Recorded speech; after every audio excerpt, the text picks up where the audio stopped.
அனைவருக்கும் வணக்கம். நான் உங்கள் கார்த்திகேயன். இது உங்கள் தமிழ் உலகம். 10ஆம் வகுப்பு பொதுத் தேர்வு மே மாத 10ஆம் தேதிக்கு பிறகு நடப்பதற்கு வாய்ப்பு இருக்குது. எனவே நான் போடக்கூடிய வீடியோக்கள்லாம் 10வது தேர்வு சம்பந்தமான வீடியோக்கள் தான் இருக்கும். எனவே இந்த வீடியோவை நீங்கள் உங்களுக்கு வரும்போது அதை உங்களுக்கு பயன்படுதோ இல்லையோ உங்கள் ஊரில் இருக்கிற மாணவர்களுக்கு இந்த வீடியோவை நீங்கள் ஷேர் பண்ணுங்கள். ஷேர் பண்ணிவிட்டு அதை சப்ஸ்கிரைப் பண்ண சொல்லுங்கள். பக்கத்தில் பெல் பட்டன் இருக்கும், அதை கிளிக் பண்ண சொல்லுங்கள். அப்போ தான் நான் போடக்கூடிய வீடியோக்கள்லாம் உங்களுக்கு வந்து சேரும். நீங்கள் நீங்கள் ஷேர் பண்ணக்கூடிய இந்த வீடியோ வந்து அவங்க கூடுதலாக மதிப்பெண் பெறுவதற்கு வாய்ப்பாக இருக்கும். நன்றி, வணக்கம். நான் உங்களுக்கு கார்த்திகேயன். இப்போ நம்ம என்ன பார்க்க போகிறோம் அப்படின்னா, 10ஆம் பொதுத் தேர்வில் படிவங்கள் கேட்பாங்க. அந்த படிவத்தில் மொத்தம் 4. அந்த 4 வகையான படிவங்களில் ஏற்கனவே நம்ம 2 பார்த்துட்டோம். இப்போ 3வது படிவத்தை பார்க்க போகிறோம். அது என்ன அப்படின்னா, பணி வாய்ப்பு வேண்டி தன் விவர பட்டியலை நிரப்புதல்.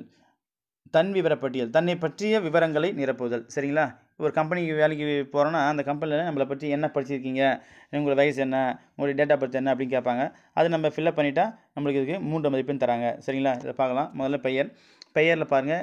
என்னுடைய பெயர் நான் கார்த்திகேயன் எழுதிக்கிறேன். நீங்கள் உங்களுடைய பெயரை தலைப்பெழுத்து எழுதி எழுதணும். தலைப்பெழுத்து தமிழில் தான் இருக்கணும், ஆங்கிலத்தில் இருக்கக்கூடாது. சரிங்களா? அடுத்து பாருங்கள், பாலினம். நீங்கள் ஆணாக இருந்தால் ஆண் போடுங்க, பெண்ணாக இருந்தால் பெண் போடுங்க.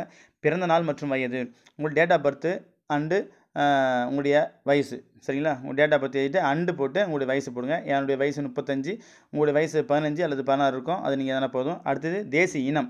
நம்முடைய தேசிய இனம் அப்படின்னு பார்க்கும்போது நம்ம தேசிய இனம் வந்து இந்தியன். சரிங்களா? எல்லாமே இந்தியன் போட்டால் போதும். அடுத்து பெற்றோர் மற்றும் பாதுகாவலர் பெயர்.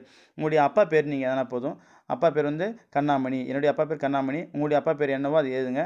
அடுத்து பாருங்கள், வீட்டு முகவரி அப்படின்னு பார்க்கும்போது நம்மளுடைய டோரியன் வீட்டு கதவு எண் 18ன்னு போட்டு நீங்கள் எந்த தெருவோ அந்த தெரு பேர் எழுதணும். நான் மாரியம் கோயில் தெரு எழுதிட்டு, அடுத்து எங்கள் ஊர் வந்து இரும்பை. நீங்கள் உங்கள் ஊர் என்னவோ அது எதனா போதும்.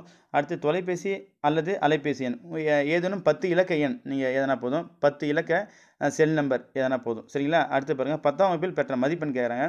நீங்கள் 10ஆவதுல எவ்வளோ மதிப்பெண் எடுக்கணும்னு நினைக்கிறீங்களோ அந்த மதிப்பெண் நீங்கள் எதனா போதும். சில பேர் வந்து தமிழில் மட்டும் 100க்கு 98, 95 அப்படின்னு எழுதுறீங்க.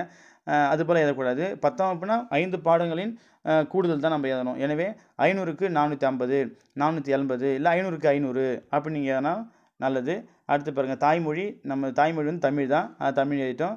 அடுத்து பயின்ற மொழிகள் பாருங்கள், நம்ம தமிழ், ஆங்கிலம் இது 2 எதனா நீங்கள் போதும், எதனாலே போதும். அது தட்டச்சு பாருங்கள். சில பேர் தட்டச்சு தெரியும் மட்டும் எதனா கூட போதும். இருந்தாலும் நம்ம துல்லியமாக சரியான அழகாக எதனா தமிழில் நான் லோயர் முடிச்சிருக்கேன் அப்படின்னும் நான் அதுபோல் எழுதியிருக்கேன். சரிங்களா? தட்டச்சுனா டைப்ரைட்டிங்கில் நான் தமிழில் லோயர் முடிச்சிருக்கேன். லோயர்ன்றதை நான் அடைப்புக்குறிக்குள்ளே ப்ராக்கெட்டில் எழுதியிருக்கேன். சரிங்களா? அடுத்து பாருங்கள், கணினி. அதுவும் அப்படி தான். கம்ப்யூட்டரில் உங்களுக்கு என்ன தெரியும், நம்ம எதுவுமே இல்லாமல் தெரியும்னு கூட எழுதலாம். இருந்தாலும் டேலி அப்படின்னு எழுதியிருக்கேன். சரிங்களா? நான் கணினியில் டேலி முடிச்சிருக்கேன்ற போல் எழுதியிருக்கேன். சரிங்களா? அவ்வளோதாங்க. அப்போ கீழே பாருங்கள், மேற்கண்ட விவரங்கள் அனைத்தும் உண்மை என உறுதி கூறுகிறேன். தங்கள் நிறுவனத்தில் டேஷ் பணியினை, புரியுதா? அங்கே ஒரு ஃபில்லப் இருக்குது, அதை நம்ம பூர்த்தி செய்யணும். இப்போ அவங்க என்ன குவாலிஃபிகேஷன் கேட்குறாங்கன்னா, உங்களுக்கு டைப் பண்ணி தெரியுமா, கம்ப்யூட்டர் தெரியுமான்னு கேட்குறாங்க. அப்போனா உங்களுக்கு இது 2 சம்மந்தமான வேலை தான் நீ கேட்கணும். சரிங்களா? அப்போ கணினி பணியினை. சரிங்களா? கணினி பணியினை இந்த பாருங்கள், கணினி பணியினை தந்தால் என் பணியை சிறப்பாகவும் உண்மையாகவும் செய்வேன் என உறுதியளிக்கிறேன். சரிங்களா? அவ்வளோதாங்க.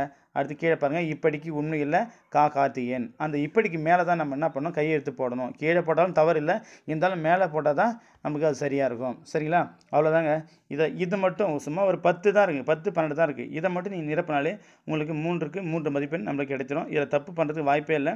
முக்கியமாக எதை நீங்கள் சரியாக எழுதணும் அப்படின்னா, தட்டச்சு தமிழ் லோயர், கணினி டேலி அப்படி ஆனாலே போதும். மற்றபடி எல்லாமே எளிது தான். சரிங்க, நன்றி, வணக்கம்.